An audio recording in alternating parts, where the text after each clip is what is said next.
Today is January 6th, 2020. Wow.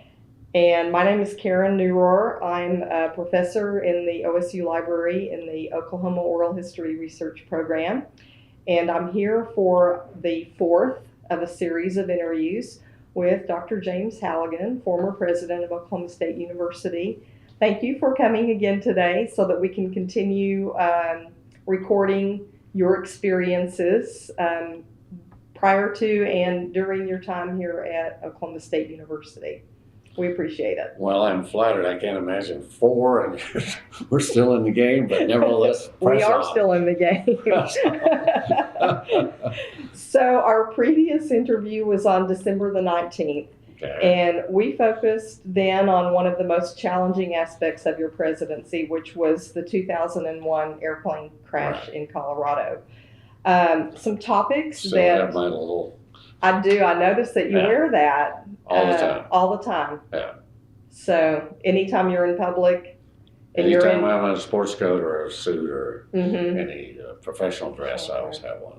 Yeah, I think that's wonderful. We said we'd never forget. One of many ways, to remember. So they're supposed to have it on my. I'm going to be cremated, but I said to have one in there, in with the ashes. Have one of these. Yeah. Okay. Yeah, that's nice. Okay. I'm going to digress just a minute. Sure. So, did you start the Orange Friday tradition? Well, let's see if we're talking about the same things. So, when I came, I asked the staff and others, what can we needed to turn around our culture and our outlook. And so they came up with the idea of selecting someone on Friday. Are you talking about the thing whereby we would have balloons and cookies and we would surprise someone in their office and would try to arrange such as they had some of their associates there, but they didn't know we were coming, and we would tell them that they were wonderful and give them a little certificate and a bunch of cookies, and then we would have in the Oak Collegian we would have a write-up of their contribution to the university. Is that what you're talking about? No, but I love that story, and I have heard a little bit about that. I think maybe in one of our interviews. Yes, right. And I think when I interviewed your wife Ann, she talked. I asked her about that a little bit too.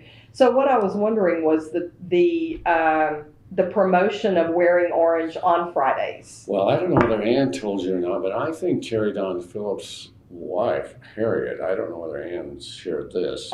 No. From my perspective, she is the one who should get the credit for orange. They had come from the University of Arkansas where everybody wore red. And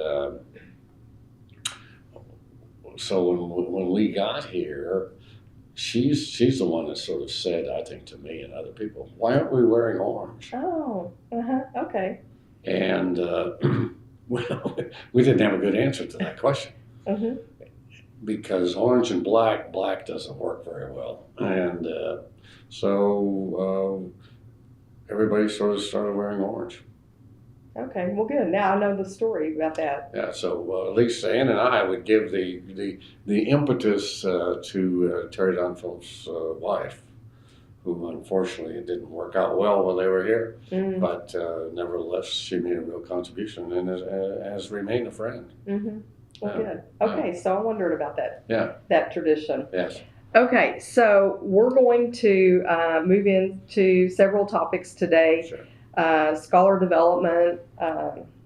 This is our plan. It may change, but diversity, key hires, and governance. And so scholar development, I think, certainly is one of the hallmarks of your time as president here at Oklahoma State University.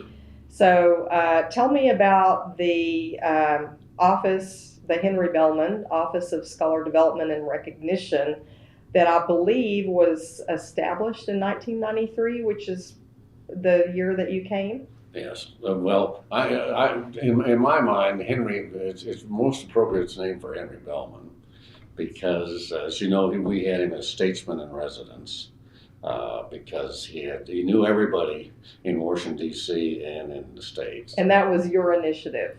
Well, I would, I would say that the vice president for research was the one who really sort of suggested it, and I said that's a good idea. Okay. But it also took a little money, and we had to have a secretary and an office and all the accoutrements associated with somebody who'd been a U.S. senator for 12 years and a governor twice. I mean, it deserved having a secretary and a little appropriate support. Yes. But he was the individual who, in my mind, said, "You guys aren't doing a good job here."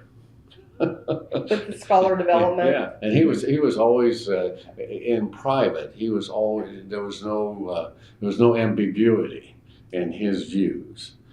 He was always very careful publicly, but if you met with him privately, he'd certainly share with you what he thought. And I remember he shared with me that we could be doing a lot better here than we were doing. Then the other person that was just central to this was Bob Grauman. I mean, he ran the office. He day in and day out, he did the deal, and he was just marvelous. I mean, he had the eye to attract outstanding individuals, and then he would work with them and polish them. He'd take a rough stone and polish it into a diamond. Let me put it that way. He was just spectacular. But and then Lewis Blair, when I think of it, finding Lewis Blair and establishing that relationship with the Truman Foundation was just key. Lewis Blair, in my mind, had the keys to the kingdom. And by that I mean, once we got to know him a little bit, this Lewis Blair is an amazing individual. One doesn't get to run the Truman Foundation in Washington, D.C. unless you have appropriate contacts and so on. So he had all of those things. But he also was what you'd call a traditional Eastern liberal person, which was wonderful for us. And we were so different from him that Ann and I went to, once you figure out who is the person that runs a program, then you have to develop a relationship. And so once I don't think I knew that the Truman program existed at New Mexico State because it was just a different institution.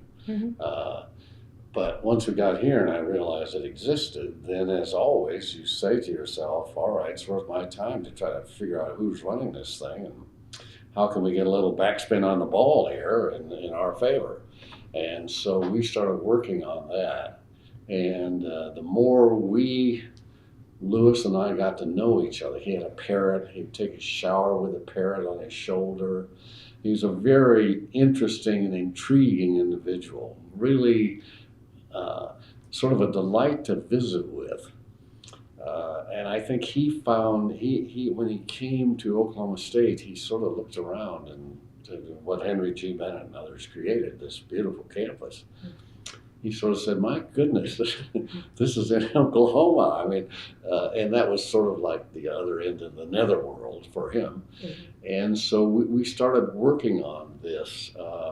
And he, to give you some context for Lewis, he didn't have any children. He teaches at Washington and Lee University, which is a very private humanities and arts small university in Virginia. They have, of course, a place in Washington, D.C., but they have an estate in Virginia. His wife races.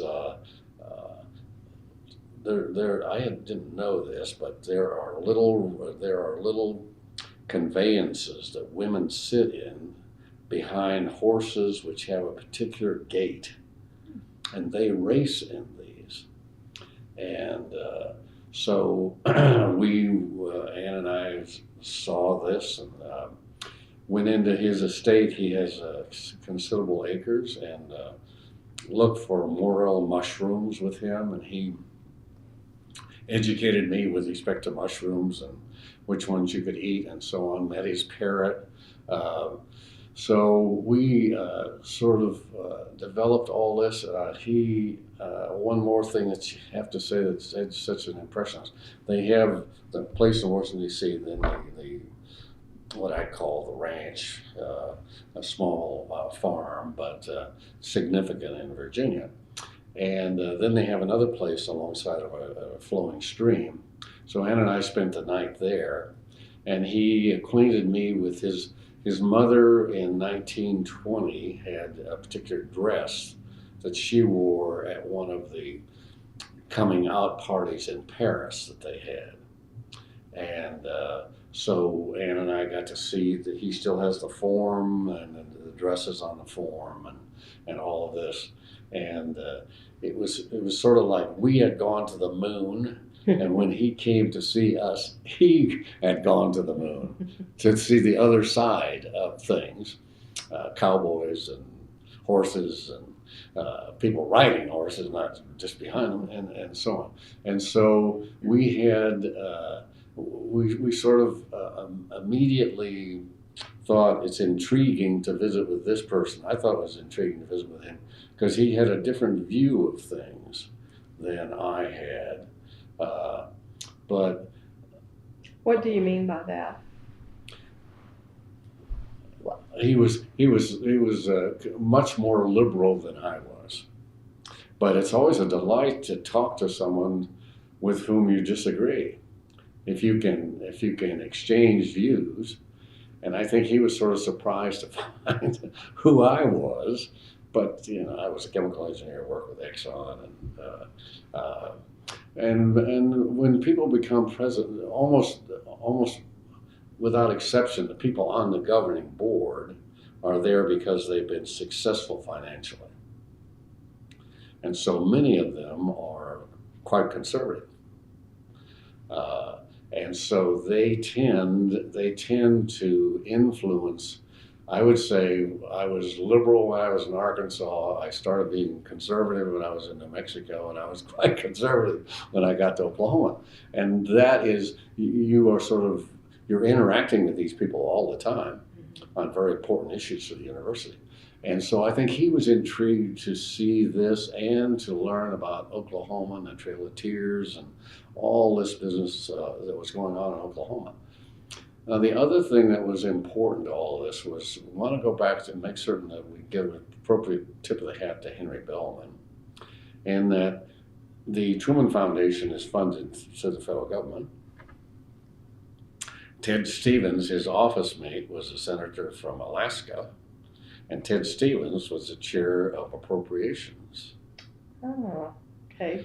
And so I think Lewis, being a very astute individual, knew that we had a way to make certain that when we got some Truman scholars, we tried to make certain that he got the appropriate recognition. Mm-hmm.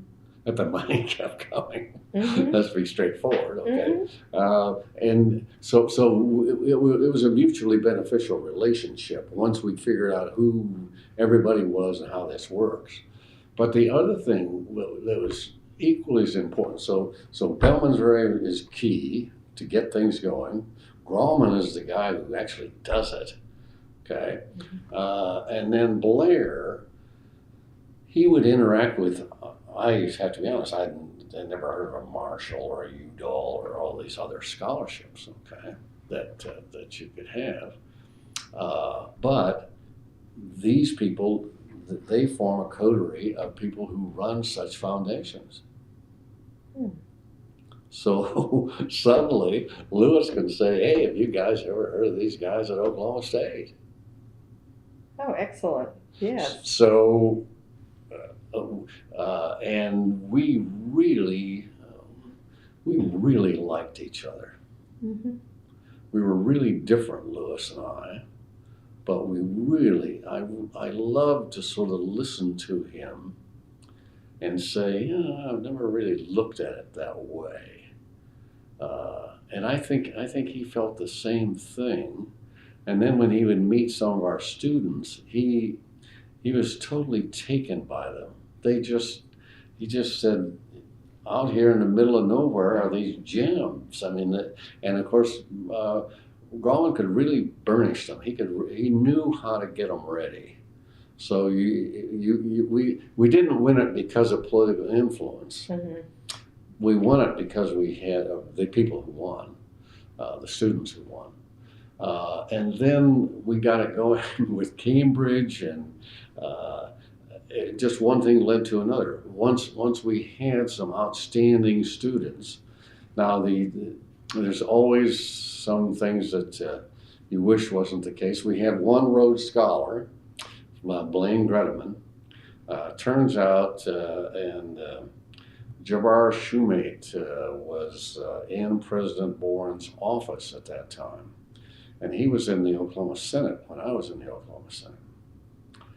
And so I would occasionally, he was an African-American gentleman.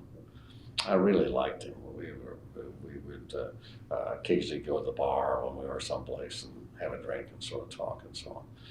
And he loved to sort of, in a very indirect way, but easily discerned, he would talk about Boren, about being with Boren, what it was like. And he said, once we got Blaine Greteman as a Rhodes, David Boren said, that will never happen again while I am president. He said, I'm a Rhodes Scholar, and I'm going to see that it's going to be blocked from now on.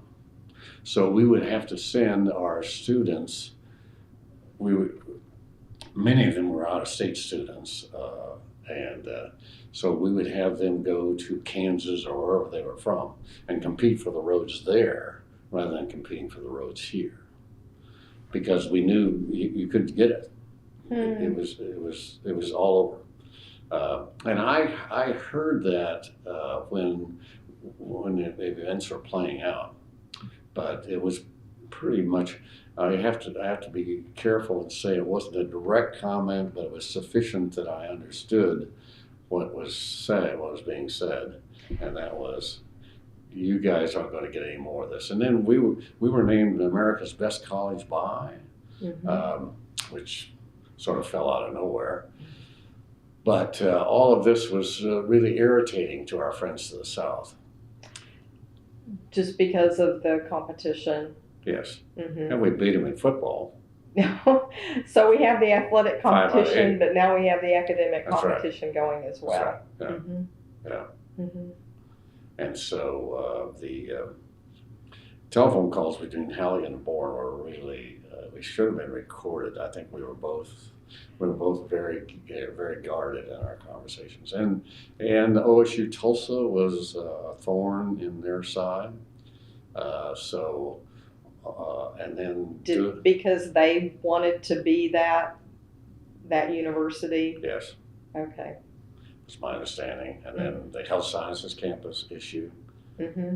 That was. They felt competition between that and their medical school. Very sensitive. In the very city. Sensitive. And all the investment that they had made. I understood. I mean, I don't begrudge them at all. They're just doing what is the best interest of the people that they represent.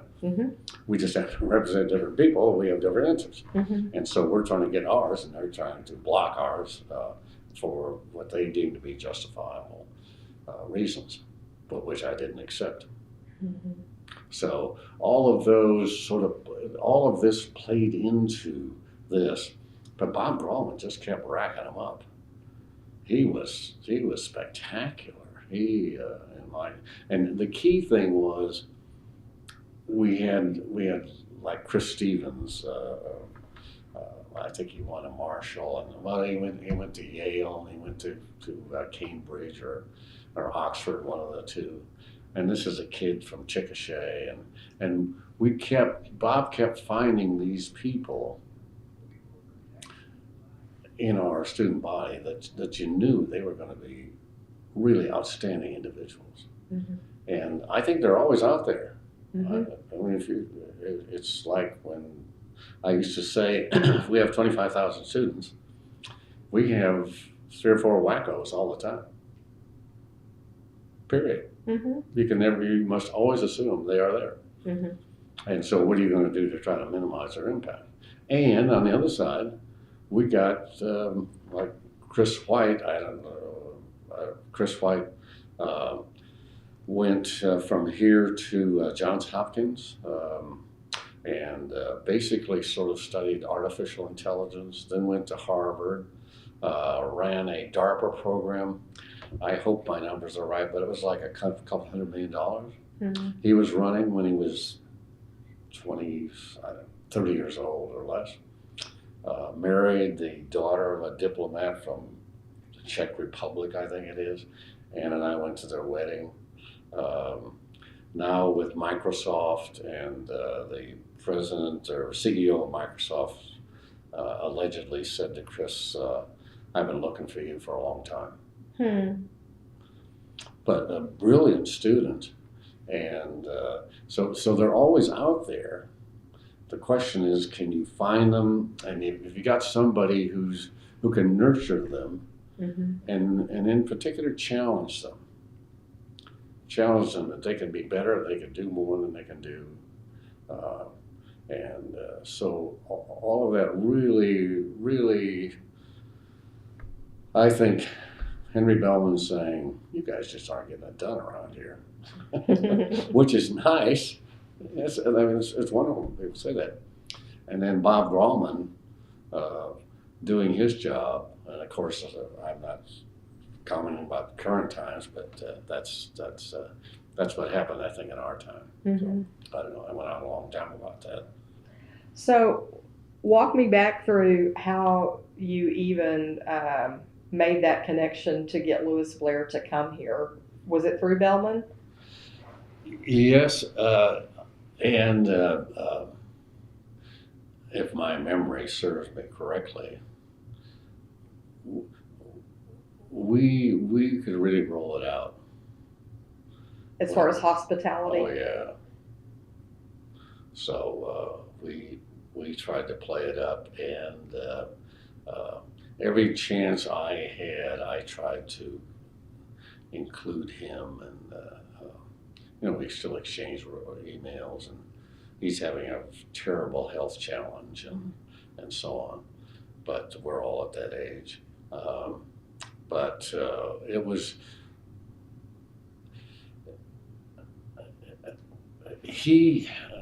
once you try to sense their personality, and he is not really outgoing, but he's very insightful and reflective.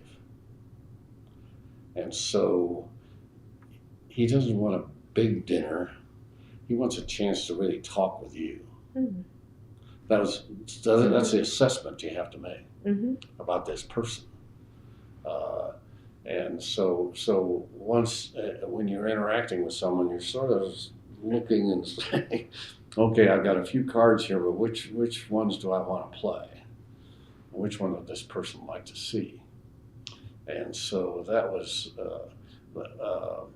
but I mean, we took our grandchildren there one time. We really worked it. We spun the ball. Well, because he had enormous influence. He ran it for a long time, and very insightful, and did a good job. Okay, in other words, it wasn't as if you're trying to support something that wasn't wonderful. So, and always someone asked me recently. They wanted to get promoted, and I said, go to the airport. And he said, what do you mean, go to the airport? I said, well, if you have a search, there are going to be 5 candidates. There'll be 1 inside and 4 outside. You can do the math. If you want to get promoted, if they think they're going to lose you, and you're doing a good job. That makes sense. So, and unfortunately, he did, and he's now a dean somewhere else. Oh. Maybe you should have rolled back that advice. Well,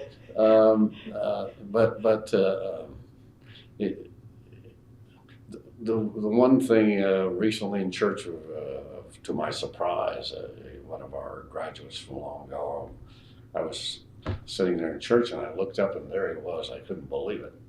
And he was looking down at me like, "Oh my God, is that really you? Are you still alive?" He wanted to go to the Kennedy School of Government. Oh.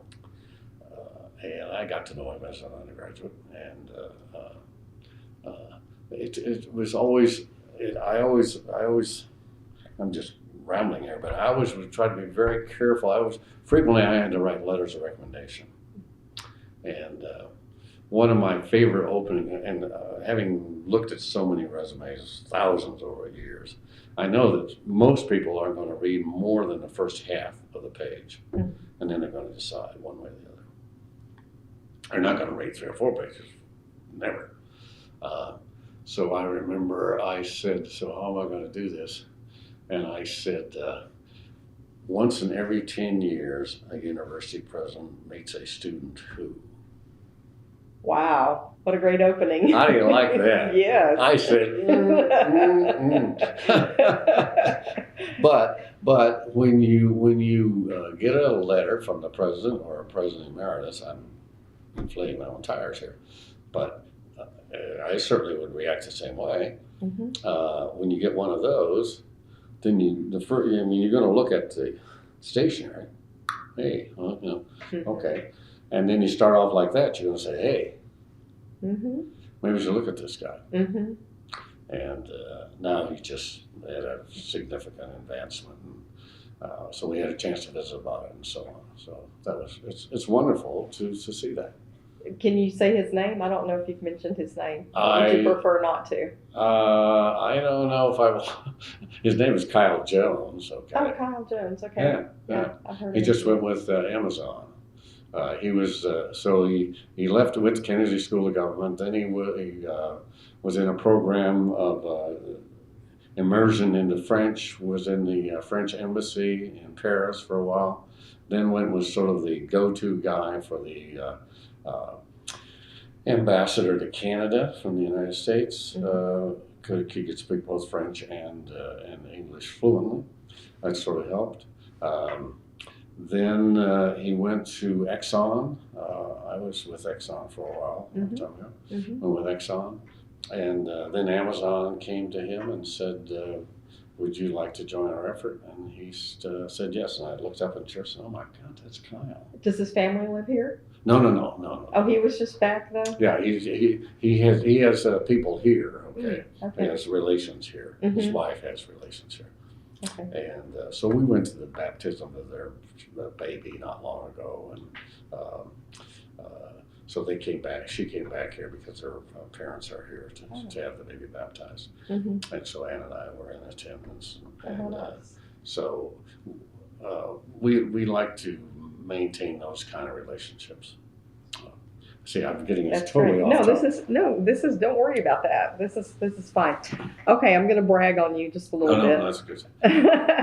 So the Halligan Hall of Scholars is over in the Student Union, and I read that during your presidency, OSU undergraduate students won 21 major awards, including the first Rhodes Scholar, Marshall Scholar, and UDOT Scholar. Right.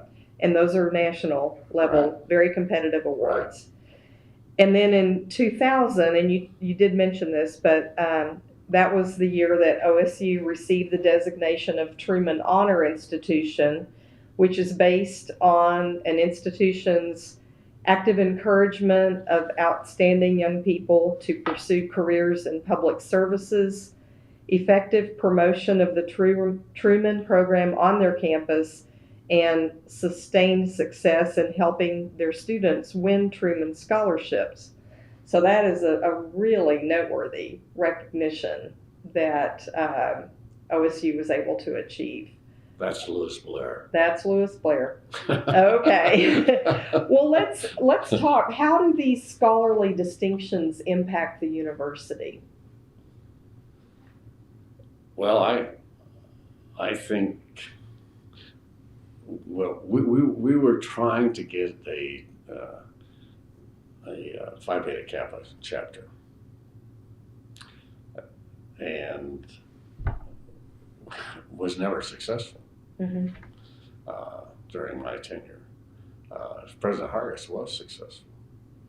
There were several reasons for that, but the academics, these guys who primarily men, should be more women, run these programs. They sort of talk to each other, and so you get a feeling of the academic quality of the institution. Now, this influences your federal funding. It influences everything. It really does. Unfortunately, we had, at that time, we had two in particular, but we had several faculty who were members of Phi Beta Kappa. And they wanted to extort money for their program from the university before they would support our candidacy for Phi Beta Kappa. Well, there was a roadblock then. And I admired them. I guess being a tenured faculty member, it's you can say things, but I admired their honesty, and that we knew exactly who they were and the letters that they said they would write if we didn't make certain financial considerations, and we didn't, and they wrote them. So it sounds like they were putting themselves above the university. Well, all the students. Yeah, I mean, right. And just getting Phi Beta Kappa will help us in future of getting funding from people and so on. And I noticed when I was walking, and we have notice of that here in the library. And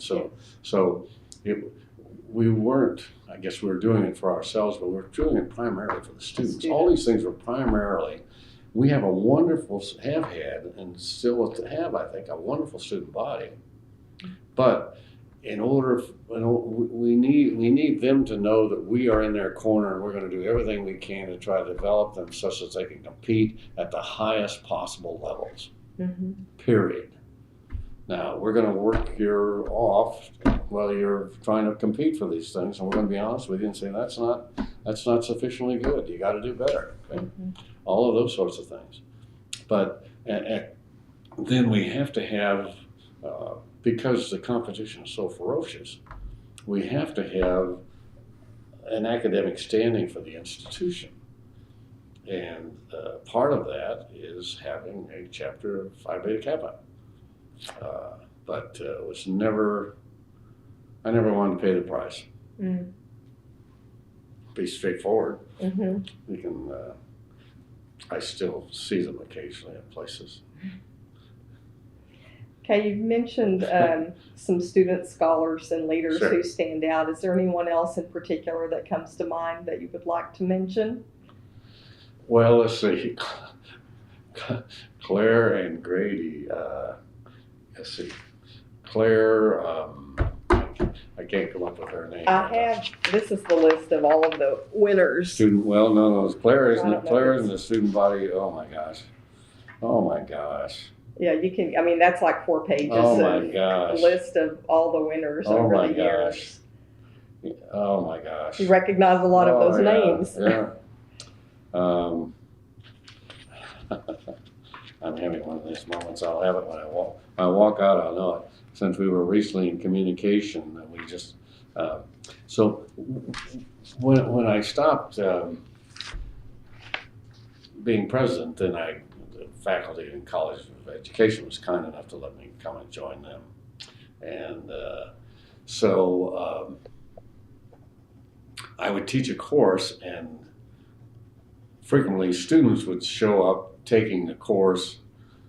It was a graduate course, but they would get undergraduate credit, and we had all kinds of problems associated with can this be, and do they have different set of assignments, and etc. We had all the academic rigmarole that you'd anticipate, but they weren't there for that purpose. They were just there to have a chance we could interact and get to know each other.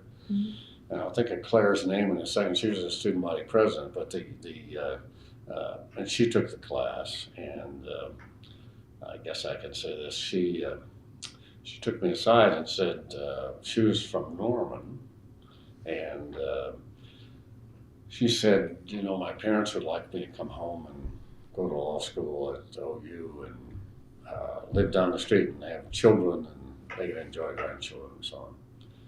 And I said, do you want to do that? And she said, certainly not right away. And she said, so what should I do? Mm.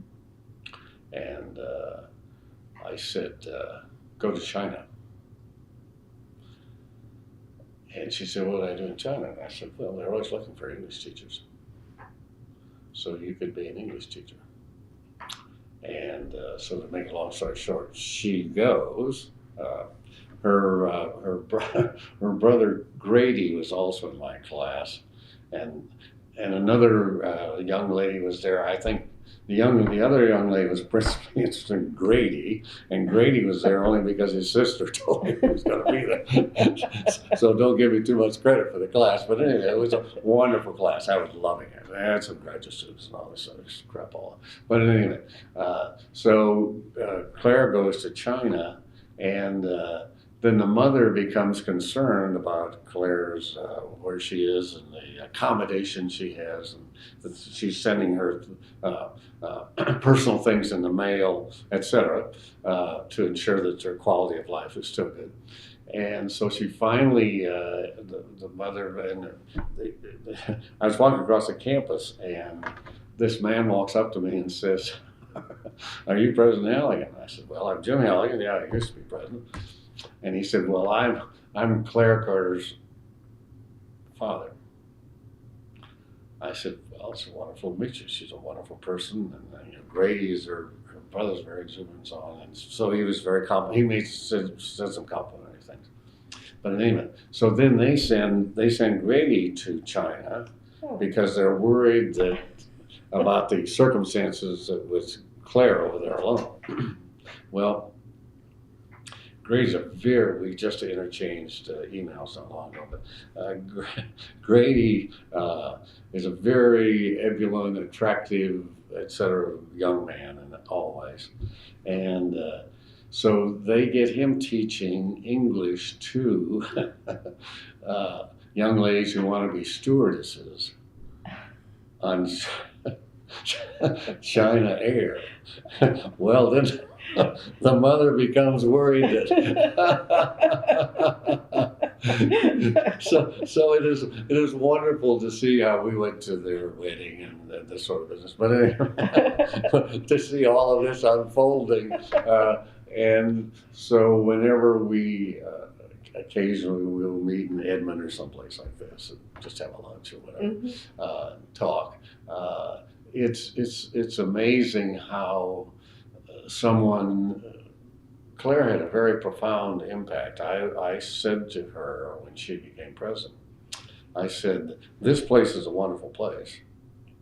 And it's a wonderful place because of what people in the past did. So you get to stand in the shade of a tree that you didn't plant. Therefore, you're supposed to plant a tree.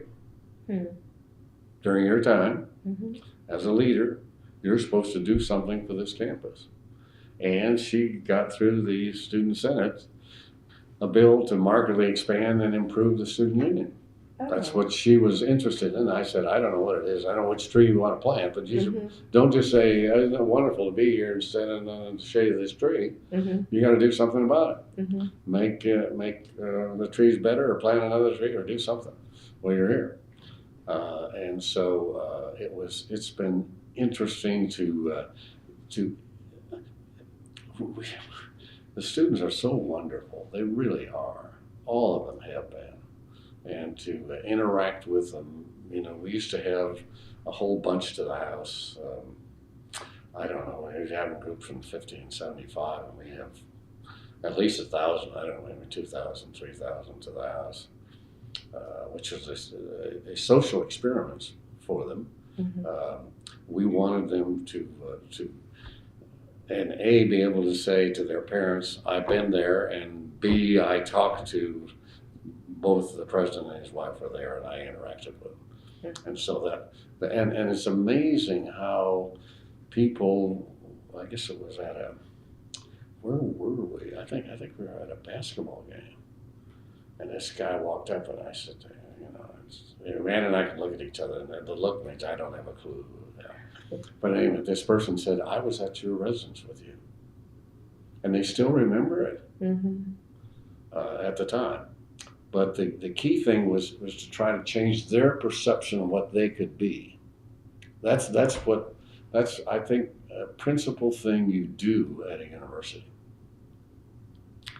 You change what they think they could possibly accomplish in life. So I'm sure that Chris Stevens never thought he could go to Oxford and get a law degree from Yale, coming with his parents teaching or being in co-op extension in Chickasha.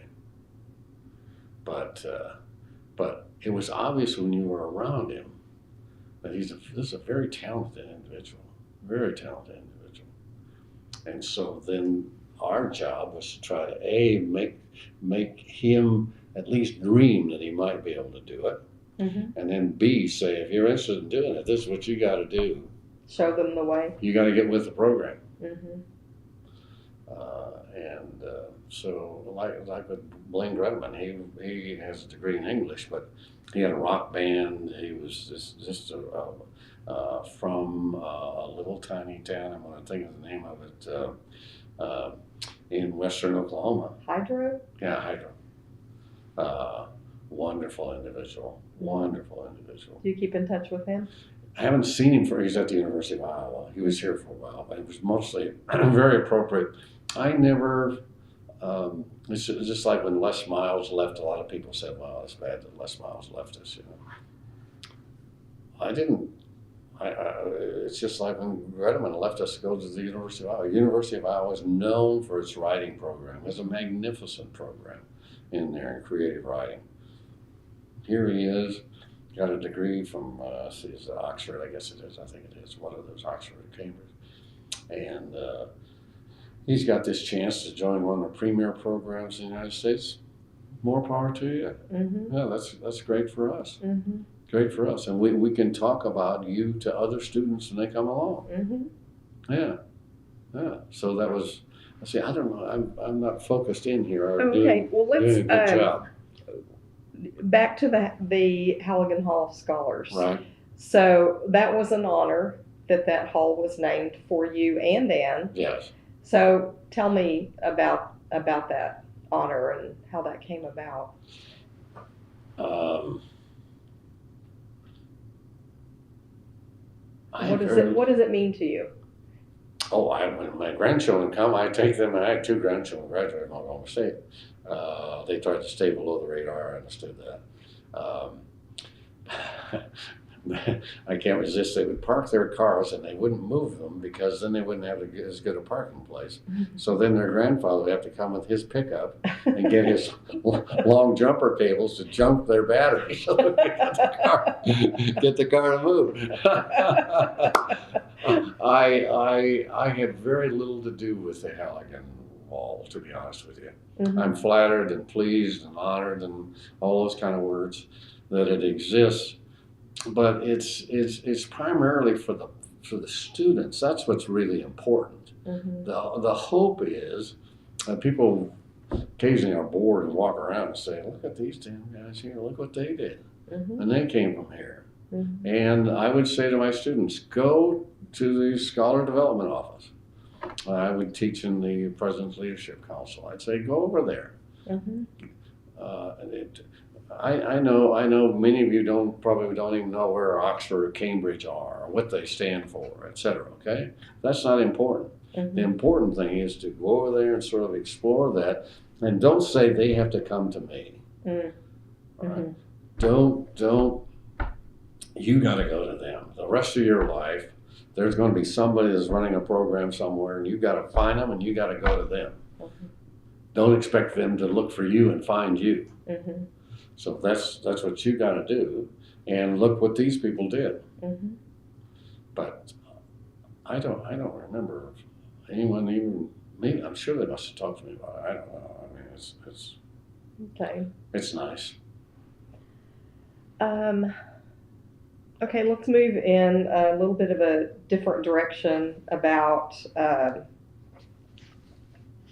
your term. We've talked about the scholar development, and certainly what I hear coming from you is the importance of the students and how much that has meant to you for so long and still Absolutely. does. Yeah. So some of the other, being the land grant university, we have the the three areas that we focus on.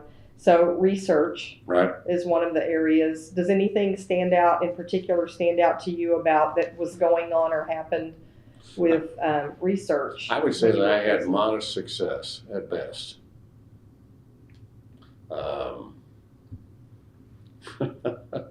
You'd like to succeed wonderfully in everything, but we did all right. But it was nothing that was a particular note. We just sort of we would go to, I think I said we put together our what we wanted from the federal government each year, so our little agenda. We would go to Washington. You're talking about funding. Yes. Yes. And Tom Coburn was a graduate of Oklahoma State. He was a senator at that time, and he had a different view of that. In New Mexico, Pete Domenici was the senator. There was another senator, but Pete Domenici was the guy, chaired Senate Finance for a while. And when I was president of New Mexico State, he always would, we were great friends, great personal friends. They would, I mean, one time they came to the house and his wife said, I need to iron this guy's suit. He looks terrible. And said, take him in the bedroom. I got the ironing board and the iron. Okay, take him in there, take it off of him. We'll leave you alone. He came back out. He looked like a senator. So that was the kind of relationship we had with Pete. Senator Coburn had a different view of the role of federal government. And I remember one time I interpreted what he said was he was embarrassed that the president of the university that he graduated from would come to Washington, D.C. and try to get funding that had not gone through the regular process from the federal government. And I remember I tried to say in the nicest way possible, Senator, if nobody else gets it, nobody else gets earmarks, I'm good with that. But if anybody gets them, we want to get our share. That was my position. But he had a decidedly different view of that. And so that's why we had Senator Bellman trying to help us along on this, just to keep our head above water. It was, he just had a different philosophy than we had. And I respect him for that. But he should have known I had a different philosophy, and he should respect me for my philosophy. I guess I'd say it that way. But no, I wouldn't say there was any singular events that occurred in research area. Okay. What about teaching? Are there any particular changes during your term that impacted teaching? Well, let's see. I think I've always said there's no rookies on rookies. Someone recently stopped me and said they still remember no rookies on rookies. I was very into that. I think, we had everybody who taught a freshman course came to the president's residence. And we wanted to say thank you for what you're doing and so on, okay. But I really wanted to look at them and see whether or not they could speak English. I mean, that was one of my items that I wanted to make certain we address. And if there was a problem, I tried to bring it to the attention of the appropriate dean.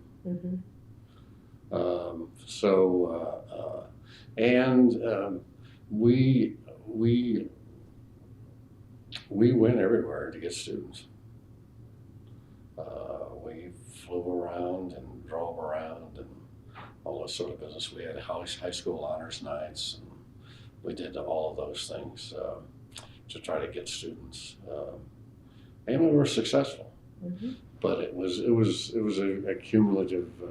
Everybody was pushing the wheel in the same direction. So we turned the enrollment around, big time. Mm-hmm. Yes. What about any changes that stand out to you that impacted the community outreach, community engagement? Um, it was mostly defensive, um, in that publicly, almost everyone would say they believed in the role of extension, etc. And I tried to get through the state regions with some success. Um, what I call a tuition offset. By that I mean, if we raise tuition, as you know, I was always in favor of raising tuition. I was a Robin Hood guy. In other words, raise tuition, have the rich people pay more, take some of that, give scholarships to the poor kids. I mean, that's the Robin Hood approach to tuition. And people, if something is cheap, people are not convinced of its quality. Mm-hmm. Terrible but true. Mm-hmm. It is. So I would always have this argument with the reasons. Privately, we'd have this argument. And so if you're raising tuition, then there's no tuition money that goes to extension. I'm going to get there in a second. So then I would say, let's just say we're going to have a 3% raise for the faculty. There's no money to raise the salaries of those who are in the extension. Mm-hmm. But you have to have equal pay for equal work. So if you have a secretary that's in an academic place where they're going to get a 3% raise, and you have a secretary over here in extension, you have to 3% raise. You have to give her a 3% raise too, or her. Okay. Likewise with the faculty. Well, if you don't increase the appropriation for extension, a commensurate amount to take care of what you're going to increase the tuition, you're going to have to reduce the size of it. Hmm. And so I would argue for a tuition offset. I would say the Chancellor Hansbrich and Glenn and others would listen, and I would get some offset.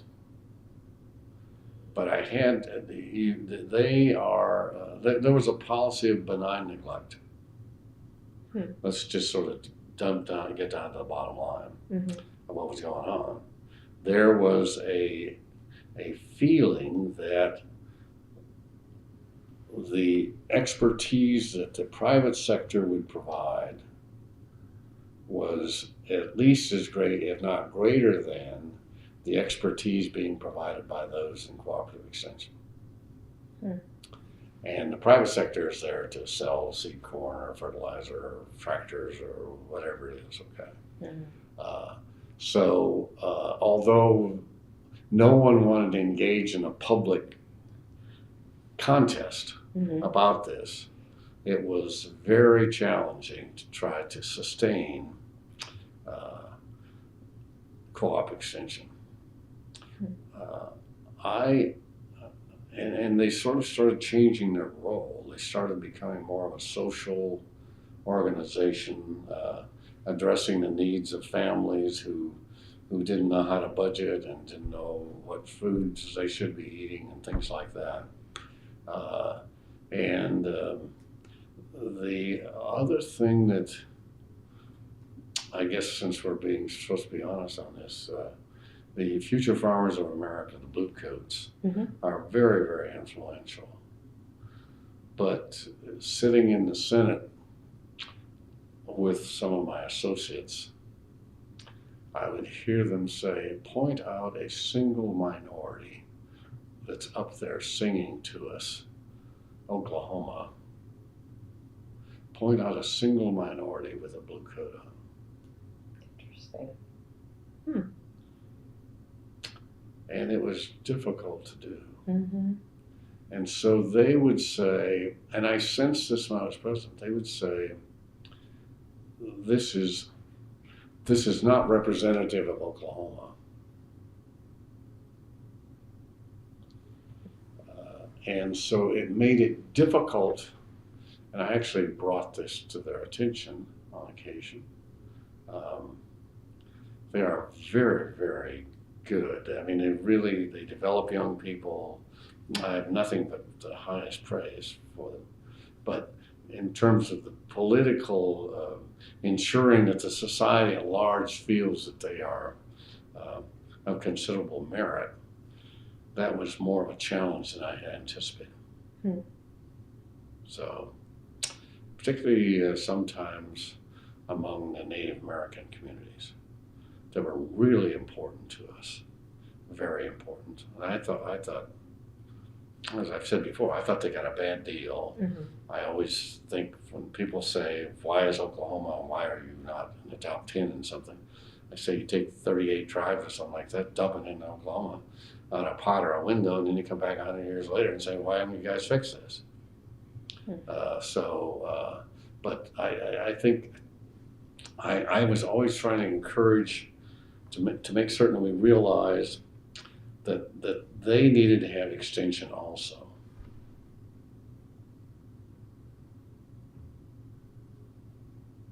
And I would say that my success in that area was pretty limited.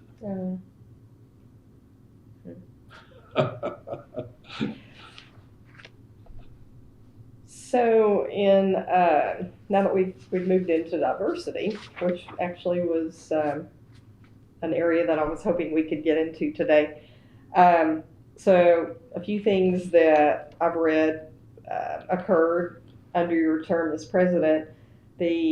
Actually in '92, which was a little bit before you came, the Office of Multicultural Affairs was created, which followed the Office of Minority Programs. That was established in '85.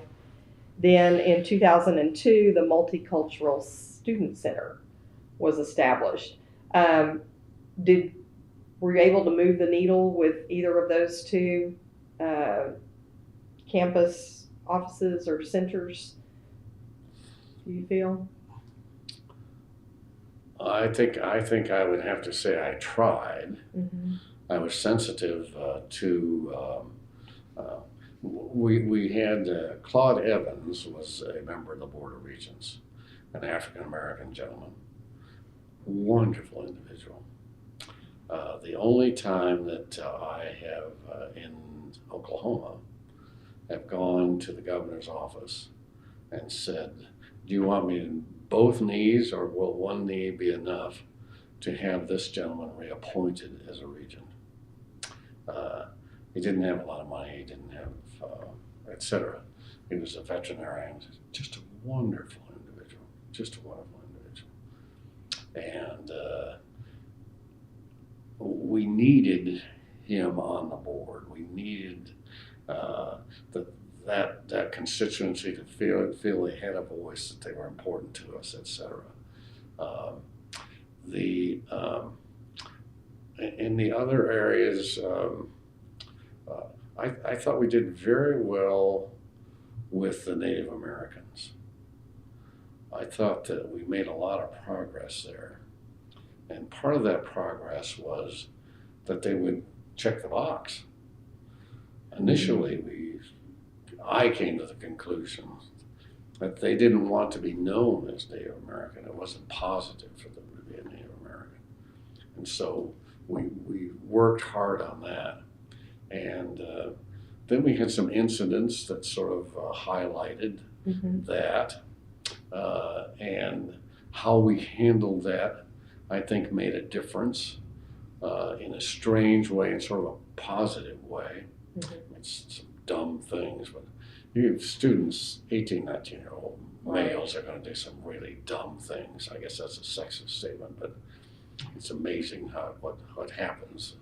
A whole collection of, a couple thousand 18, 19-year-old males, you're going to have some interesting things occur.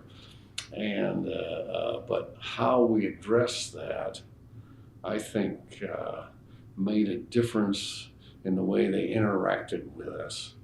And they were more welcoming, and when we would visit Miami or wherever it was, they would make themselves available, make themselves known. Were you making an effort to reach out to the tribal leadership around the state? This is always the chief or the chief spokesperson or whatever. And I think I've said this before, but I was really impressed. In New Mexico, they were more saying we're victims. And in Oklahoma, it was more, you guys never really conquered us. Okay? Mm-hmm. We could stand toe to toe with you guys. Which I think we still see today. Okay? Mm-hmm. And they didn't say we are victims, okay? They'd say you treated us like trash, okay? And what you did was absolutely horrible, but we were tough enough to get through it. And here we are. They we can still look in the eye after all this balderdash that's been perpetrated in our past. So they had a different mindset. And so I think it's wonderful that President Hargis has a provost who has a Native American background. I think that's spectacular. And of course we had Lee Bird, who was our vice president for student affairs. And so we tried, although we didn't realize with Lee Bird until we actually were going to hire her anyway, which is the way she wanted it, which made me admire her even more. She didn't want to play that card.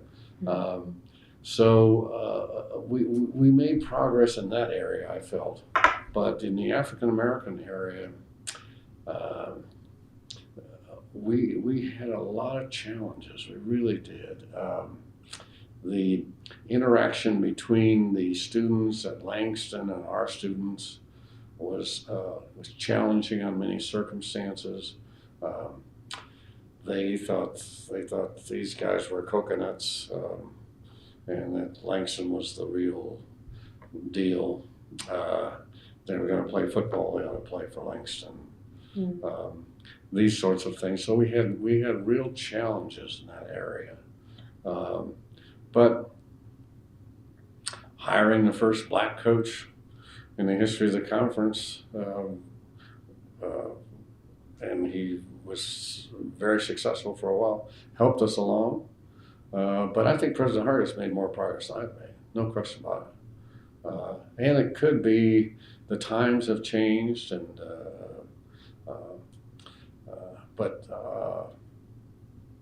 I don't get any gold stars for those particularly for the African Americans. Tried, but just didn't work out. I think I read that in 97, 98, the OSU Diversity Advisory Board was established. Yes. So what can you tell me about that? Well, I would meet with them sort of 2 or 3 times a year or something like that. And we go over the statistics. We were making glacial progress. Oh, enrollment, retention, right. those. The whole business. Okay. Is there something we should be doing that we're not? And is there something I should be doing that I'm not doing? And that was the essence of it.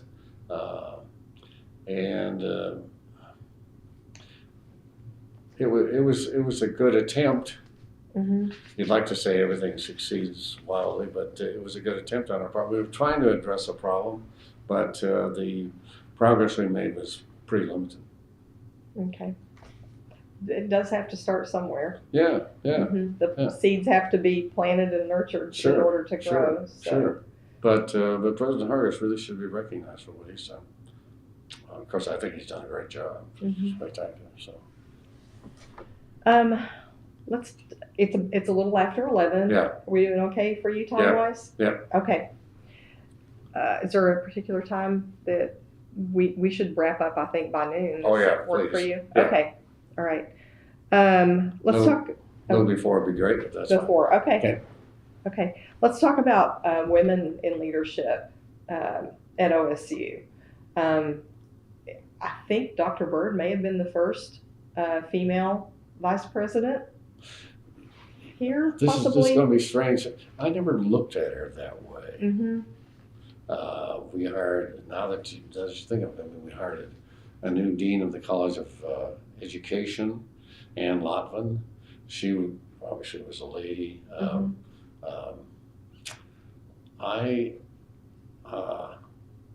So you had a dean, Spears School of Business had a female dean was it after Trinipol went to OSU Tulsa?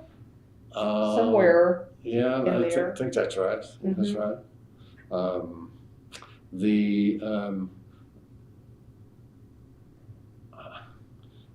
I never.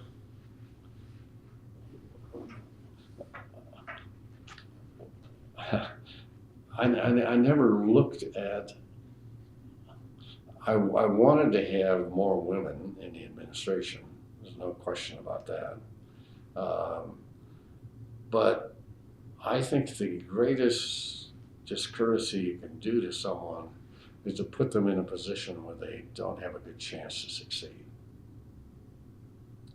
And therefore, if they fail, and they're in an even worse set of circumstances they were before you put them into that circumstance. And so I was always trying to be very careful about that. All the benefits programs, I just, whenever we had a chance, I would always want to have at least one woman in the finals.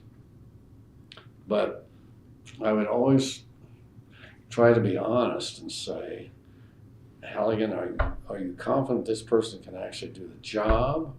Or are you trying to put someone in there who doesn't have a good chance to succeed? And you always say to yourself, I always did the right thing. It didn't always work out, but I always tried to do that. But I think there should be more. I'm delighted that the new president of OSU Tulsa is a woman. I mean, I'm delighted that the dean of the medical school in Tulsa, Casey Shrum, oh my gosh, she's spectacular. So I'm delighted that I think progress is being made. But it always must be that you treat the people involved fairly. That was what I would always say to myself. And of course, all the office was staffed by women, and I guess in the provost office, most of the people there were women. Never.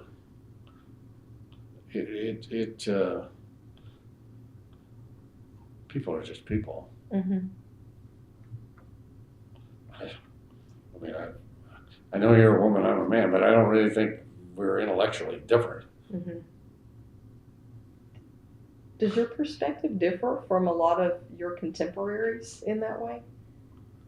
Well, let's see. I would say in New Mexico when I got there, I hired the sort of like Gary Clark. There's an individual there in the president's office that has a lot of weight, and I hired a Hispanic female. Now, she was a graduate of the law school at Catholic University in Washington, D.C., and she was a wonderful person. And I hired her from, and I went to Santa Fe and talked her into it, let me say it that way. Try to convince her that it would be to my advantage and her advantage if she would come. I think people were surprised at that. She was really competent. She was really.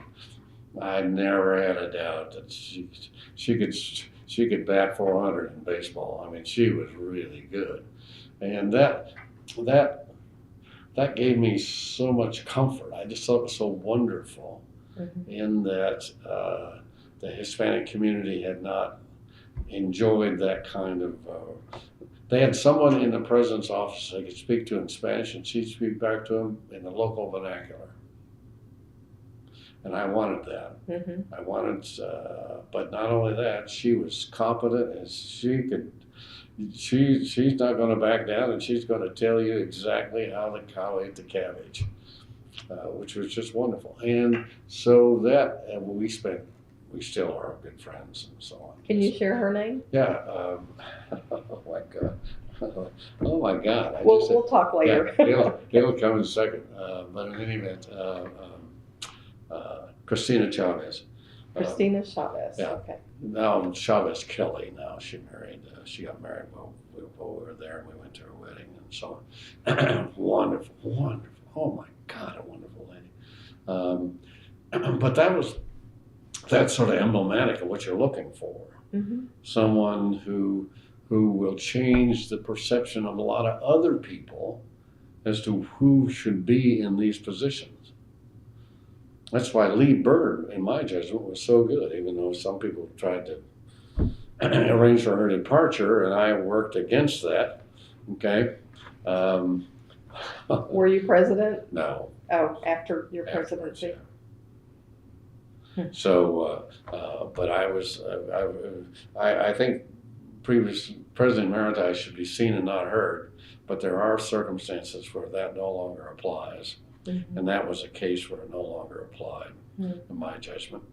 So, but in any event, so you want people who the way they do the job will change a lot of people's perception of who can do the job. Mm-hmm. That was my intent there. And I'm trying to think of, we had a challenge with respect to, I was thinking of the name, our athletes. I was concerned that our athletes were meeting all the necessary requirements of NCAA. Mm. And so Marilyn Middlebrook was working in the College of Education. She's a dynamic force. And I walked over there. She told me this some time ago.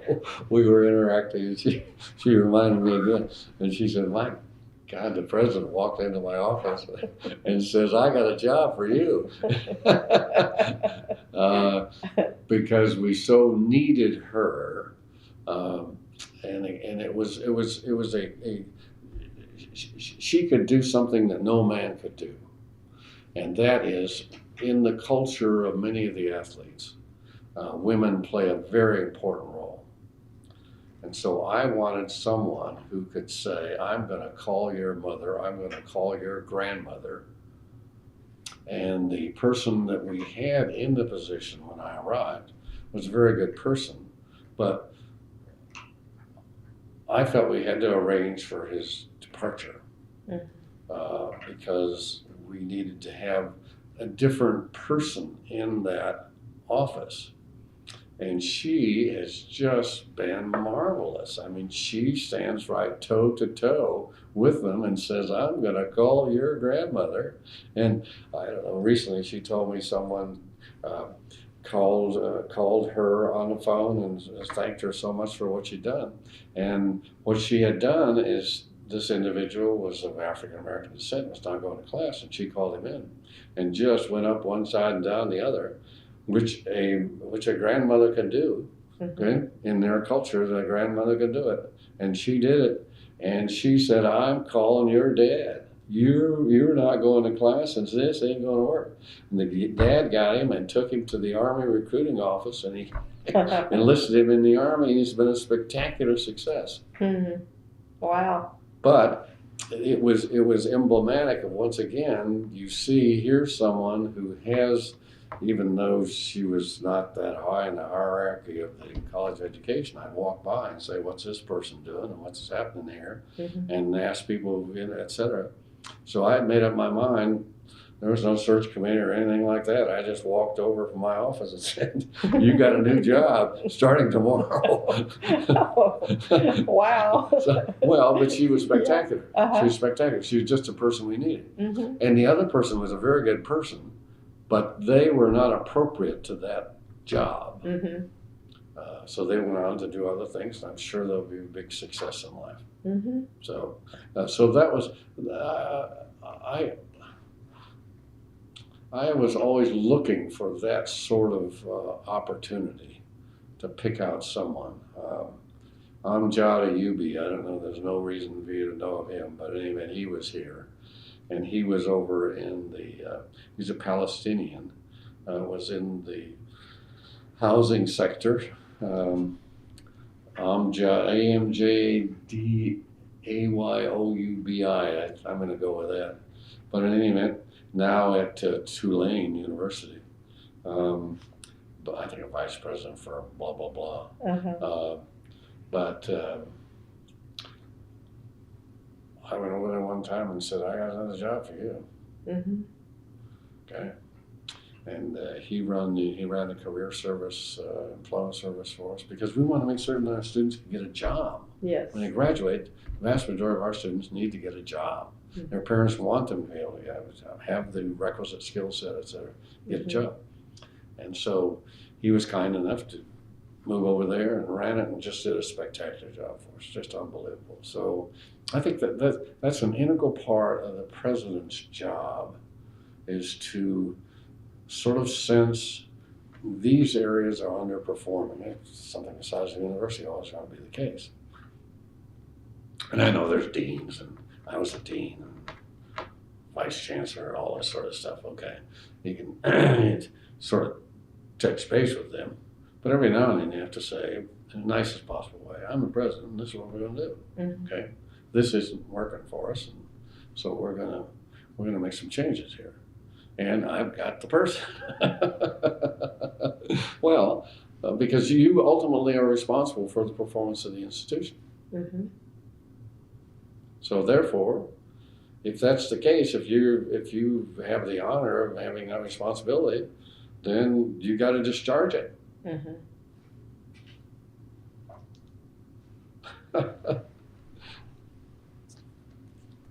Was Dr. Keener the provost throughout your term as president? Almost all of it. A very short period of time, and so it was interesting. He flew when I took the job, which was sort of surprising. I'm very glad we did. I'd done the other, been there, done that. Got to go do something else. Come on, everybody was saying, "Oh my God, you're wonderful, Halligan," and all this kind of crap, and all those nice things. And so I said to him, "I'm bored out of my gourd. We got to go somewhere else." Okay. But anyway, so then by chance we took this job, which was wonderful, and God was good that we got to do it. Marvin flew out to Ray Bowen, had been the John Campbell's provost. And he didn't, I wondered, I'd been approached before about the job at Oklahoma State and said, no, thank you. So I said, well, why isn't Bowen taking the job? And they said, well, he's in Texas A&M. He's a Texas A&M graduate. Texas A&M people love Texas A&M. They do. That's marvelous, just wonderful. But anyway, so he went to be president of Texas A&M. So then Marvin flew out with this long report. And it was like 3 or 4 months or something like that we stayed in New Mexico, which was a mistake on my part, and didn't come here. But they were nice to us there, and so on. And the essence of the report was, we're in financial trouble, and we may have to declare financial exigency and so on. He said Bowen had said that the proper enrollment level of the university was probably in the 12,000 to 14,000 student zone. Undergraduates? That was the size. Overall. And and that the enrollment had gone down 10, 11 years in a row, every year, enrollment gone down. And so we needed to right size the university. So then the first task would be right sizing the university. And so that's the first time I got to know him. Wonderful man, wonderful individual, totally self-sacrificing, etc. And so he had been chair of the faculty council, professor of mathematics, just a quintessential professor of mathematics, wonderful man. And he was kind enough to be provost while I was president. And they sort of run the inside of the university. And of course, I suspect I'll be the last academic president in Oklahoma State, maybe ever. I think the job of president's totally changed. I mean, the job of president now is what used to be the president of the foundation. I mean, the president's chief fundraiser. You can't get enough money from the state to run the institution. You got to go outside and get the money. So you got to have somebody. I don't play golf. Other people play golf, do wonderful jobs playing golf, et cetera, et cetera. So I understand all that. That now it's a different job, and you have someone on the inside like Gary Clark and the provost that sort of run the internals. Now the president has to sign off on all the big decisions. I understand that, but but it was different when I being an academic, I wanted to be involved in the academic side of it intensely, and I thought we had to in order to turn the thing around. Marvin, such a good man, but it really a significant error on my part was that the two of us, there was a president and a provost, and we sort of did it. Now there's at least 3 and almost 4 that are doing the job. Scale is bigger now. And we would frequently come in on Sunday afternoons and work in our offices.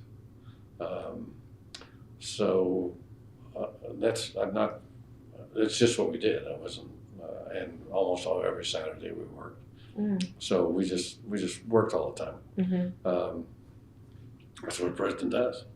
That's what the job is. And that started to wear on Marvin. And I feel sorry for that. Fortunately, we stopped. As you know, he had some heart challenges. And I had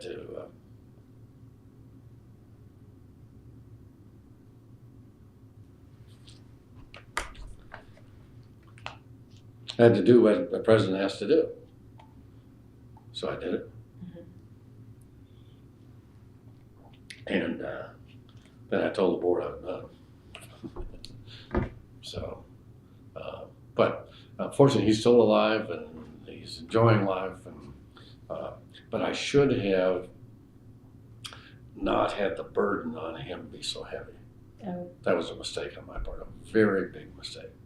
I think the institution would have been better served.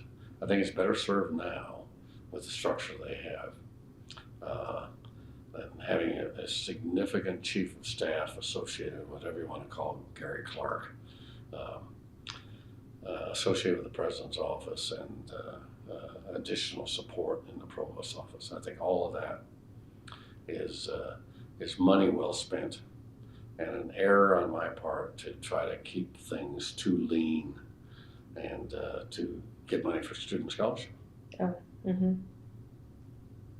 Which was my You can say that looking back, of course. Yes. Yeah. It was.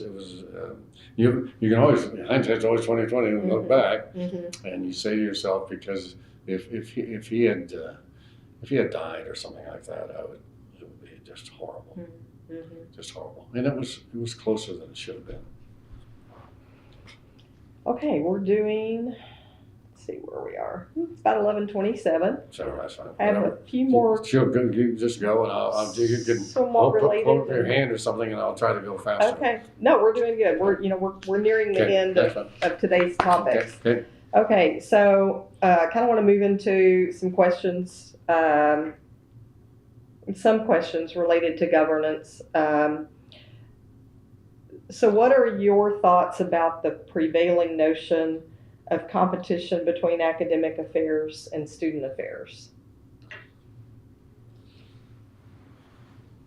Well, I think competition is always good.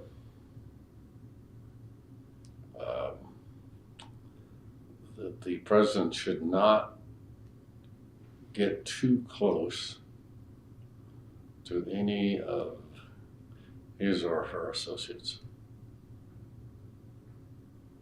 such that they will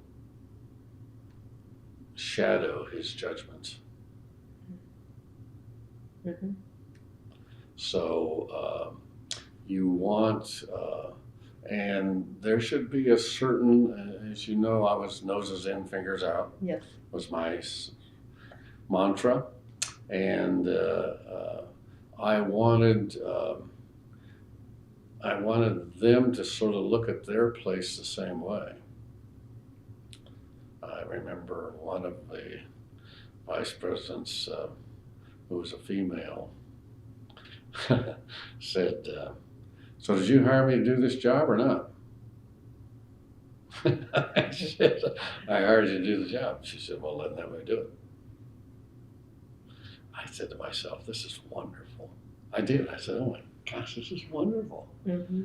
She owned it. Okay, now it was a dicey situation. It was a dicey situation concerning some inappropriate behavior that had occurred on the campus, and that's always going to be the case with a lot of students. You're going to have those sorts of things.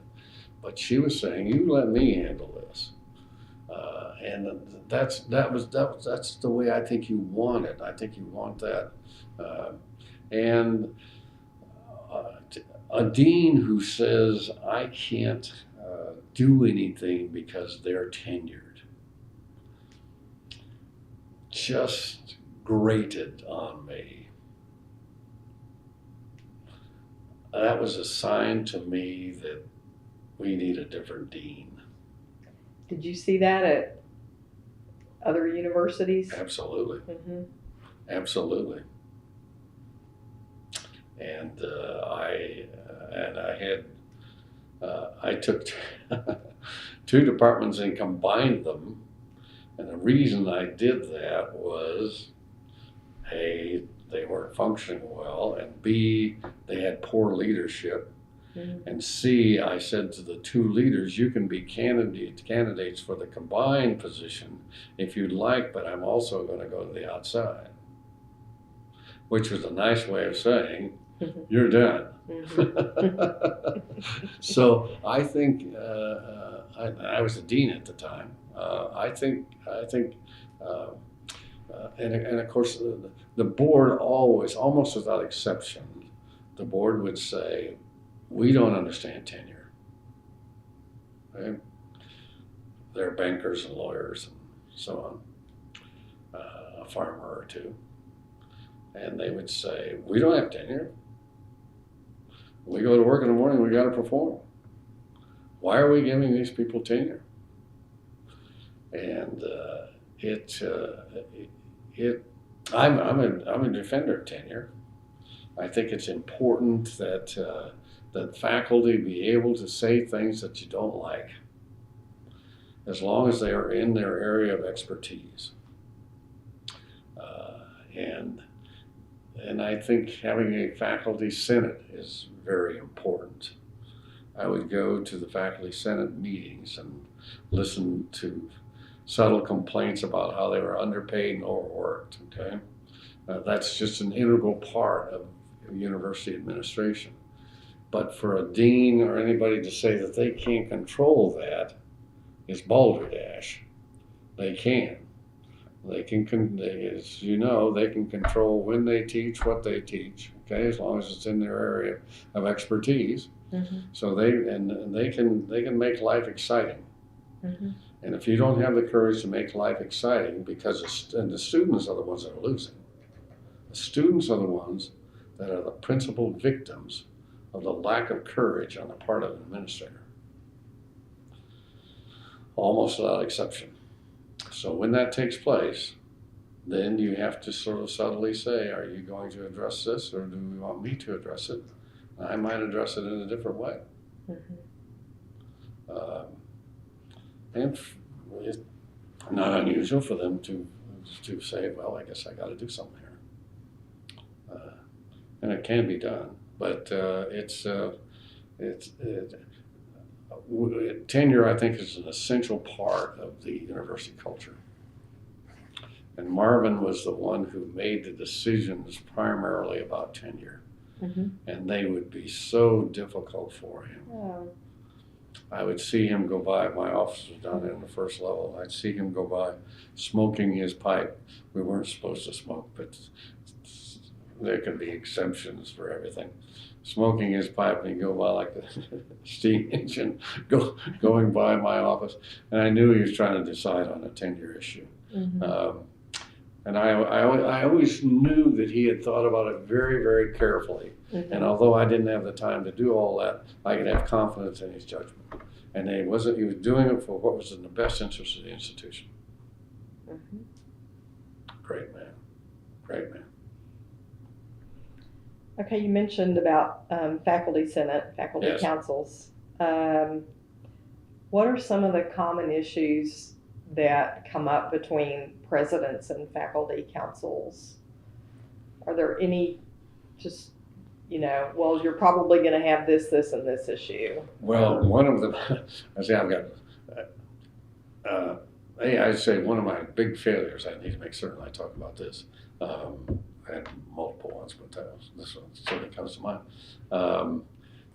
They frequently, they wish to, and appropriately so, okay? In other words, they're representing their interests. Mm-hmm. They've been elected by their peers, and so you have to be respectful of that. They are supposed to be the voice of the faculty. And they would almost without exception want to change the benefits program, what benefits they were getting, what was an expected teaching load. Oh. Mm-hmm. 3 and 3, 3 and 3. Oh my goodness, we can't teach 3 and 3. I taught 3 and 3. I mean, come on, give me a break. And then taught off campus, in industry on the side, just pick up some extra cash. But if we're going to have all these expectations with respect to faculty, then we shouldn't have this heavy a load. 2 and 3 or 2 and 2 would be much better. That's what other high-ranking institutions do. And then post-tenure review. Ooh, ooh, ooh. Explain that.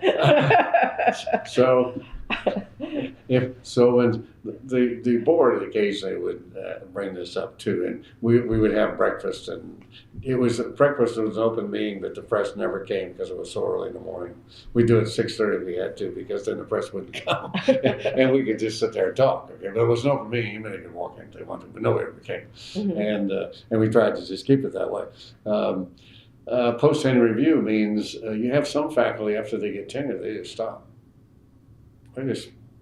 I've jumped over this hurdle and they can't fire me, and except for moral turpitude. Who knows what moral turpitude is? All right, and so this is it. I don't have to do. And I would say when we hire new faculty, I think I've said this, but I would appreciate saying it again. I would always say to them, there's a difference between the word teacher and professor. Don't come to me after 5 years and say, I'm a wonderful teacher, tenure me as a professor. I'm not going to do it. A professor must be a contributor to their discipline. How are you recognized as a contributor to your discipline? You have refereed journal publications, or you have, if you're in art, you have expositions, et cetera, et cetera. But there are ways that you can show that you are a contributor in advancing your discipline. That's what a professor does. Okay, so at the end of 5 years, 6 years, you show me that. That's what I'm looking for. Mm-hmm. Now, being a good teacher, that's necessary, but not sufficient. Mm-hmm. Difference between necessary and sufficient. Once again, I'm standing up there saying, guys, we hired you. Now this is it. Okay, let's not fool around what we're doing here. Well, there's some people that just stop. And what are you going to do about that? What are you going to do about that? So that's post-tenure review. So was anything like that in place when you came? No.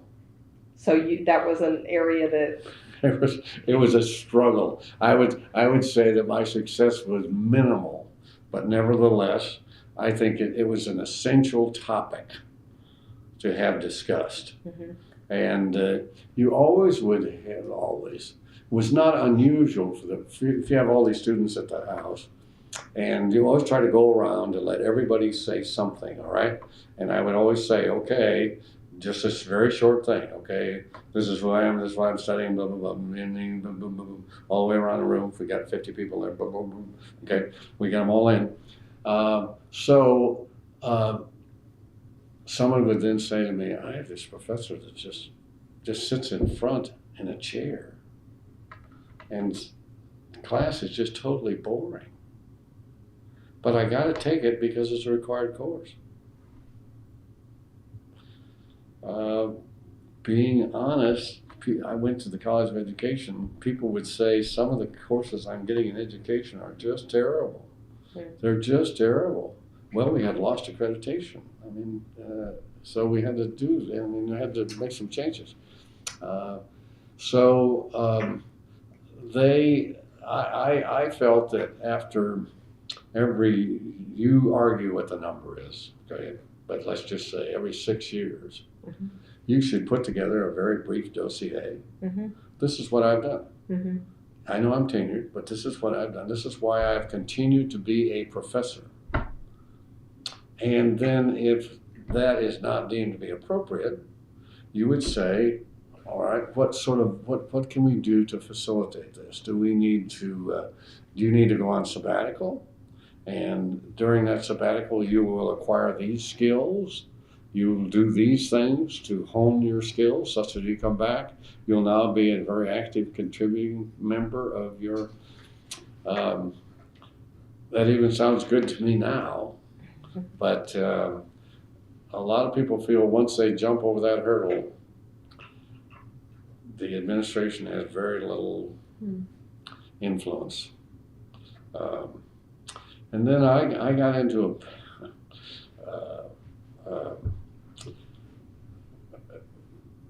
the benefits program is never adequate. I understand that. That's just, if you're lobbying for your people, then there's some aspect of benefits. And the state had drastically underfunded the retirement system. There were no adjustments for cost of living increases. You're talking about the Oklahoma teacher retirement system. Yes, OTRS, right. And so they wanted to get out of that, or to get some of the returns that they would have got had they been in the stock market. And in a colossal error on my part, not a tiny one, a good sized big one, I always sort of lay this off, but I said to the people in the running the numbers, I said, so what are we talking about here? We talking about zillions, or what is the difference that we're having?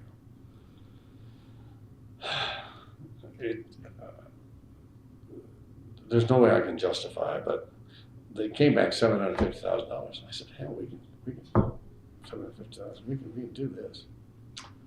Well, it wasn't that at all. It was a much, much bigger number.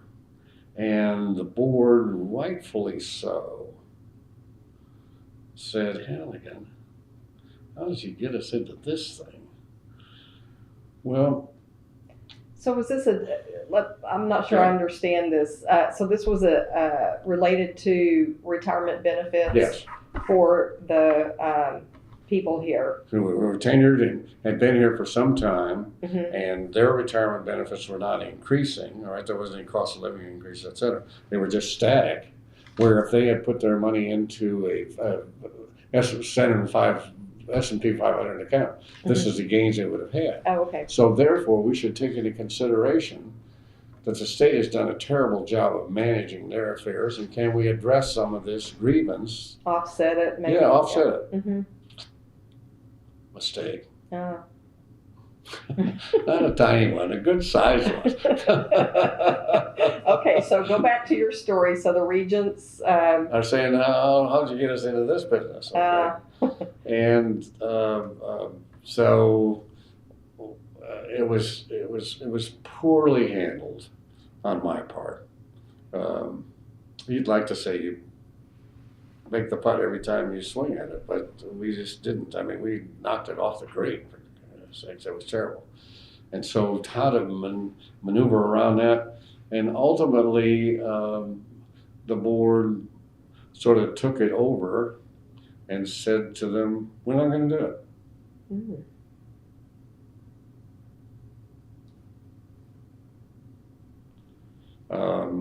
And it was all the result of very good people. I said, I just need a horseback number, okay? If I ride back on horseback, what are we talking about? How much money are we talking about? I said, not a hell of a lot. I mean, we could handle it over a few years. And there were some people who had done some good things, and you want them to retire feeling good about the university. The university's treated them well, and we have a good reputation. And if somebody's considering a place there, they say, well, who was in that position, and what did he think of it, and so on. So you have the backspin on the ball can make a difference there. Mm-hmm. But I did not sufficiently carefully consider the issue before I stated my position. And once I stated it, I had a difficult time. There was little maneuvering room in that position. But, you know. So you feel it worked out in the end well? Yeah, because the guy who was the lawyer on the board just looked me in the eyes and said, we ain't going to do it.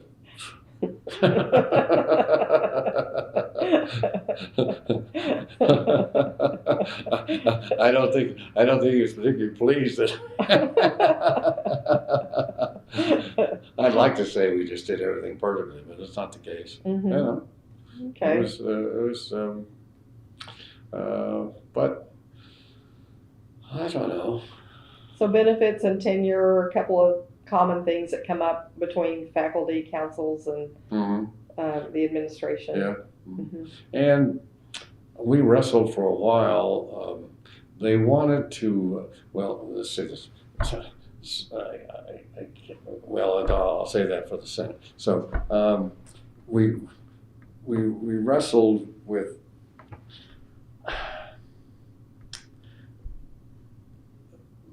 members of the faculty had companions. Trying to choose my words here carefully. Mm-hmm. And they wanted their companions to be able to join to be covered by their health insurance benefit, because my wife was covered by my health insurance. Mm-hmm. And so we danced around, how do I determine that you and your companion are committed to each other? What is the definition of companion? And at the time, AIDS was a pretty prevalent problem. And so if someone had a heart, they could have someone who had AIDS be a companion, and then they would become part of the burden that we had in our health program. So the amount of cost of our health program could accelerate dramatically if we didn't be careful in trying to decide what it meant for your companion to be covered. And if your companion had children, were those children covered? So the complexity of what sort of started out as just a topic of conversation suddenly accelerated, and we never really came to what I consider to be reasonable definitions. So I was against it in that we needed to protect the university from unscrupulous people accelerating dramatically or increasing dramatically the cost of our health insurance. Mm-hmm. And who were we going to cover, and on what conditions? So if I had a companion, how long did we have to be a companion, or what? Mm-hmm. All of those kinds of questions we danced around that for quite a while. Mm-hmm. But it just comes with the territory. Mm-hmm. It comes with the territory. it is to their advantage to always expand, to reduce the workload and expand the benefits, and expand their salary. That they're just speaking for their constituencies. Okay. What about staff councils? Are there big differences between the faculty council, staff councils? You mentioned, I think in one of our previous interviews, about how the people who maintain the physical facilities Yes. of the janitors, the campus, custodians. Yeah. yes, and feeling your feeling of responsibility to it. They kept the place clean. I was not going to union. Yeah. I was not going to sell them down the river. Yeah. Which is the way they saw it. Yes. They knew we could save money by outsourcing, but that would markedly reduce their benefits. And the commitment we made was, you keep this place clean, you keep it looking nice, and you're going to be a part of our retirement system and our benefit system. Are there now other people have different views of that? Yes, and of course. It's like, should you outsource your vehicles? So, are there prevailing notions of competition between faculty and staff? I have to say, my memories of the staff, being the staff council, I just thought they were wonderful. I really did. They had great leadership. They wanted to get the same raise the faculty got. I understood that. They're just speaking for their constituency. But they were proud of OSU.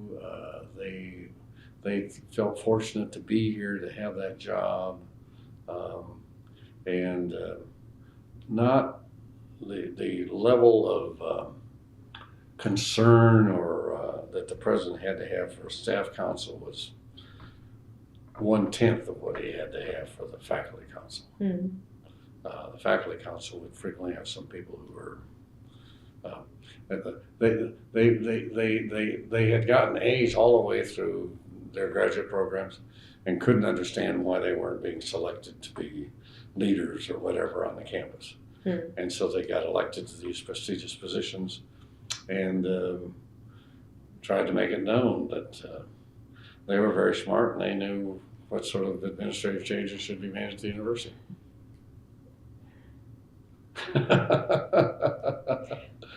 Wow. Well, yeah. No, it's a delightful position being president. It's just it's you know, as Anne, as I'm sure said, or she said to me, that we enjoyed being on the front lines. That's a statement of vanity, but it wasn't really. It was just that was exciting, and you could have a dramatic impact, and you're right there with the students. I mean, right in there with the students, which was just mother's milk to us. I mean, that was why we were doing what we were doing. It's why we went to New Mexico. I mean, it was just, that was the deal. And then, of course, you have to deal with the faculty and the other things associated with it. But that's why we left Exxon. I mean, that's who we are. And so these jobs gave you a chance to be able to do what you're really passionately interested in. And to hell with the money. I mean, you know, just do it. Personal satisfaction. Excuse me. So, let's just kind of wrap up here and talk to me about your involvement in professional organizations. Of course, when you were a faculty member, you had your professional engineering organizations. And did you continue to remain members of those as you moved up into administration? No. Okay. So, administrative professional organizations? Well, I think I've said this. I was one of the exciting things I got to do. I was on the NCAA board. There was something called what was it, President's Association, whatever, of the NCAA. Okay. I was part of that when I was in New Mexico. Got to know a few people, and then. As I said, the powerful schools in the conference didn't want each other to do it, and so Halligan got to do it because we were sort of in the middle and not a threat to anyone. So I was on the NCAA board for 6 years, I don't know, 7 years, something like this. Did that continue after you came here? No. I was elected after I came here. Oh, after you came here, okay. The people in the conference elected me to represent them. And so that took quite a bit of time. And we always went to the land grant meetings, went to those on a regular basis. And this was the National Association of Land Grant Colleges and Universities. Right. Okay. The Soljic, they used to say. I don't know what they still say. But it's APLU now. Is that right? Yes. Okay. A little easier to remember. There you go. But in any event, we would always go to that. I was never anxious to be a member of the administration or the hierarchy of those organizations. I felt we had enough to do here, and so I really wanted to concentrate on this and to try to ensure the success or the improvement of Oklahoma State while I was here. I did the others because I guess vanity, but I did them because the conference wanted me to do it, and so I did my very best job that I could. Well, I did it, and that had certain responsibilities associated with it, and I tried to discharge them. So that was it. That was it. Some of my associates. I'm still a member of the American Institute of Chemical Engineers. I had a professional engineering license when I had my own consulting company, and but I let that lapse because I didn't think that I knew enough about engineering. I'd been away from engineering long enough, and it advanced so fast that it would be improper for me to represent myself as an engineer anymore because I was not up to date with respect to the latest and greatest technology. Okay. So I stopped doing that. There you go. Okay. So it sounds to me like the best part of your job as president of OSU was the students. Oh yeah. Okay. I think that's come through very nicely. Well, no, but I think it really is, which is great. But that is what the university does. I mean, the students come here when they're 18 or so, and they leave here when they're 21 or 22. And like at the basketball game, this guy walked by and said some nice things to Ann, and maybe we were standing there. I looked at her and she said, "Not a clue." And I said, "I don't have a clue either." But because of the position we had a chance to impact that person's life, and they still remember it today. That's wonderful. It's like Sean Copeland, the CEO of Regent Bank. We changed his life. There's no question about it. We absolutely changed his life. Not because we happened to be lucky enough to be president at that time. And a wife Angela, and they're wonderful people, and they do all sorts of things, and they're going to do great things. And he's a personal friend of Governor Stitt, and et cetera, et cetera. But all those, if you don't want to do that, you shouldn't be a university president. I don't know. That's great. That's it. Okay, well, I think we've wrapped up for today. Good. Appreciate your time.